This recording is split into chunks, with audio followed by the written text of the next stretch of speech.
Südamlikud tervitused, armsad valgusolendid ja tere tulemast Valguse kanalile. Mina olen Kaia-Liis Reinult ja eelmises videos me rääkisime uue maa nii-öelda 4 olulisest võtmest. Ja täna me räägime sellest, miks need on uue maa jaoks olulised. Eelmisel korral ütlesime, et need on uue maa põhialused. Ja need on vajalikud selleks, et me liiguksime ometi edasi sellest senisest kogemusest ja senisest maailmast, kus me oleme siiani olnud. Et me liiguks edasi selle asemel, et korrata järjekordset tsüklit, mis on nii-öelda tingitud ajaloos ja filmides näidatud õppetundidest, mida ei ole tegelikult ära õpitud. Sest seeme ükskõik kui väike kasvab. Seega tasakaalustamise seeme või tasakaalustamatuse seeme kasvab suureks tasakaalutuseks ja kasvab kahju ja hävingu algpõhjuseks. Ja tõelised muutused saavad toimuda ainult siis, kui inimene on valmis iseennast muutma, mis omakorda inspireerib teisi ennast muutma.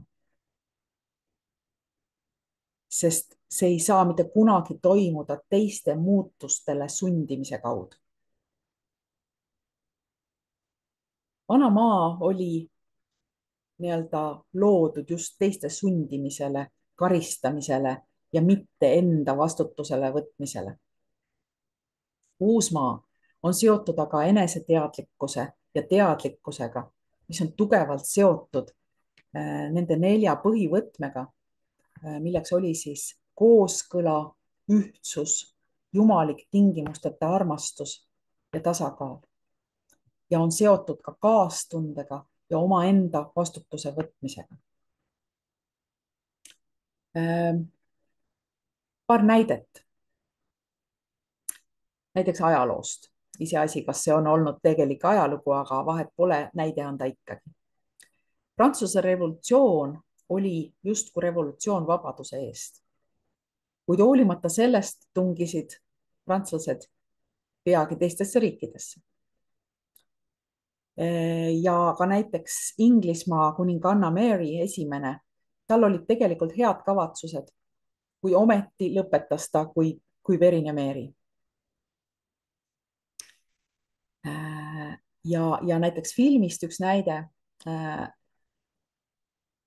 näiteks Skywalker filmist, issand, ma ei saagi öelda, mis filmist see on, ma usun, et te teate, Anakin Skywalker, Star Warsidest just, tahtis oma lähedasi ja oma ideaale kaitsta, kuid temast sai tahtmatult Darth Vader. Ehk siis negatiivne tegelane.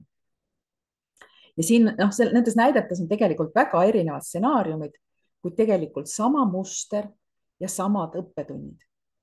Sest ilma nende 4 põhivõtmeta muutus see, mis algas tegelikult heade kavatsustega, hiljem kahjuks ja hävinguks. Ja küsimus on selles, et kas need, kes ei ole veel täielikult mõistnud, ära õppinud ja suutnud kehastada neid 4 põhivõtit, oleksid tõesti täielikult valmis mitte kordama seda senist ajalugu, tekib küsimus. Ja minu meelest kõige tähtsam, kas need oleks valmis kasutama humanitaarprojektide vahendeid ja sellega kaasnevatele nii-öelda kõrgele vastutusele ligi pääsema ja neid ka kasutama. Ehk siis kas inimesed, kes ei ole neid 4 põhimõtet omaks võtnud ja oma elus ka rakendama hakanud, kas nemad on tegelikult valmis minema edasi uuele maale?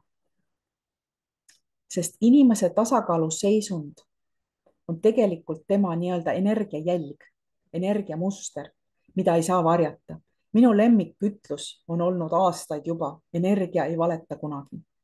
Sa võid sõnadega ja tegudega püüda olla keegi, aga energiamuster näitab ära, kes sa tegelikult oled.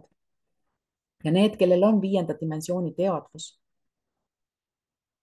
mis on siis see teadvus, kus see uus maa saab olema, esialgu vähemalt, saavad kergesti näha läbi neid, kes on tasakaalust väljas. Lihtsalt nendel on see võime saada ligi või näha või kogeda või lugeda teise inimese energia välja. Ja saavad ligi ka nii-öelda kõrgematele energiatele palju võimsamal viisil.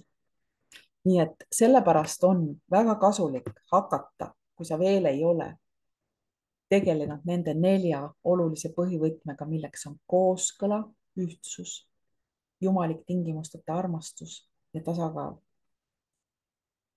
Sul on võimalus hakata nendega tegelema kohe, siin ja praegu. Nii et ilusat päeva.